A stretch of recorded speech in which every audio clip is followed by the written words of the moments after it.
Hi, good afternoon, and welcome to the 2021 Economic Depression and Preparation Channel. I'm your host, Tony. Thank you so much for joining me on this Monday, June 7th, 2021 edition.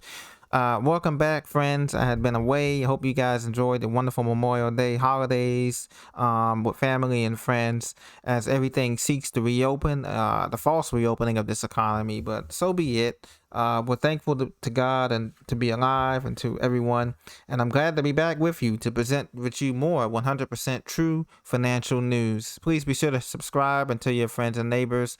And we'll be grateful for your support and all you do to make it happen here in America and beyond. Okay, let's get right into it. Ladies and gentlemen, today I want to touch on, first of all, that the Federal Reserve is in early stages. They're meeting now to prepare the markets for tapering its asset purchases. As you know, it's been purchasing $120 billion in assets a month. And that has been keeping this economy afloat in spite of record high unemployment and record high debt levels and record high inflation. Inflation is now at 5% and growing. Shadowstats.com reports real inflation is at 15%. And I can confirm that as I was away on holidays.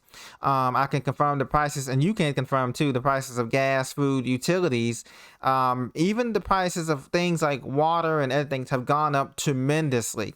So the Dow Jones closed today down 0.36% or 126.15 points, as earlier in the day the markets, they had been poised to reach the record high. They said 35,000, but that did not happen.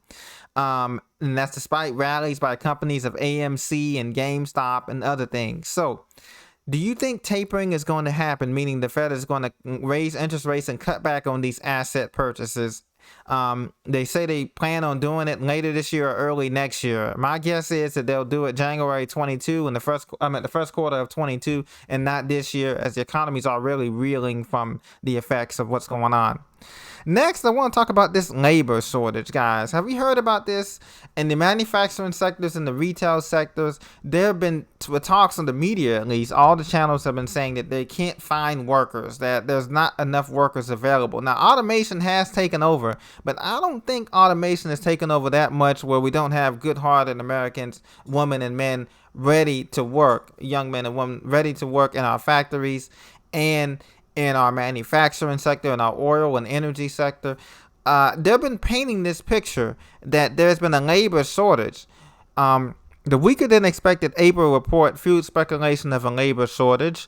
Officials in 2 dozen states leveraged the data to argue enhanced federal unemployment benefits were a primary culprit. So they're blaming the extra $300 unemployment benefits, but some states are cutting that. As you know, Texas, Indiana, Michigan, some other states, they're cutting the unemployment benefits as of the end of June. And so they're hoping that will inspire people to go to work. But my whole thing with this is that, yes, the jobless claims have been coming down. The U.S. economy total cumulative non-farm payrolls is at 7.6 million jobs. Okay, that's 5% below pre-pandemic levels back in February 2020. The problem with it is not that the people don't want to go back to work. The problem is that they make more money with unemployment and other benefits than coming in and working. As a matter of fact, Amazon, I got a thing in the mail about a week ago.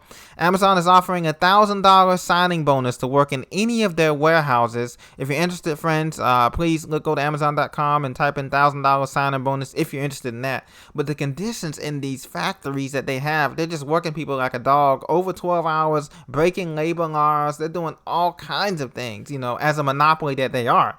But the question is, it's not a labor shortage. What we're dealing with is people have given up looking for work. Real wages have not kept up with inflation for the past 45 years. This is how deep the whole America's in right now. And, I love America. We are blessed to be here. We're blessed to be in the country with the freedoms that we have compared to other countries, relatively speaking. But at the same time, the wages have not kept up. And so therefore, the there's nowhere for the workers to go. There will be no jobs to come back to. And you've seen this. You go to the malls, you go to the schools, you go to the basics of a community, the banks, everything is closing, and they're going to be permanently closed. And as a result, the labor force is not going to be able to take that. So what we need to do is to be able to survive this first part of the transition from the first inning to the third inning of this collapse, we need to increase our skill set. And that means ladies too.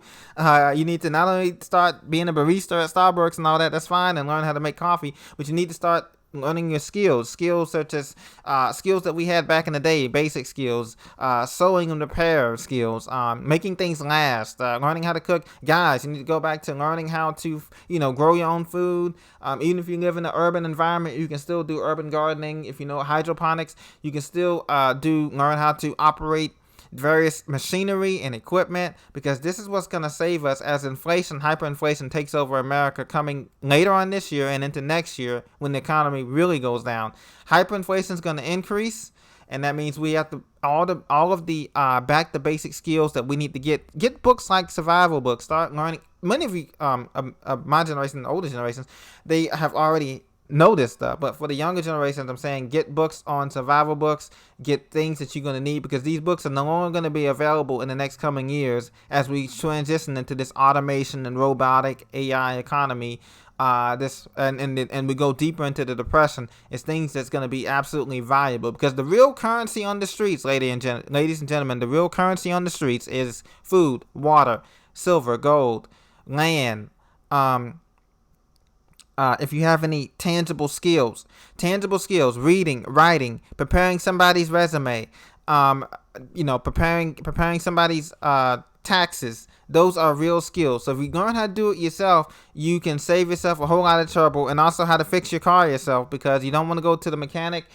Used car prices have gone up. The average used car price in America is at $26,000 and rising. So if you have to get a car, I really feel for you, a new car now, because you're going to be sucked into a 72 to 84 month loan. You really want to keep debt at a minimum. It's okay to have 1 or 2 credit cards, but you want to keep debt at a minimum as we transition to a hyperinflation, as you can see later on this year. So I just want to bring you this brief update. I'll be back with more later on. Thank you for your support. Please be sure to subscribe, and I'll talk to you very soon. Blessings to everyone. Take care.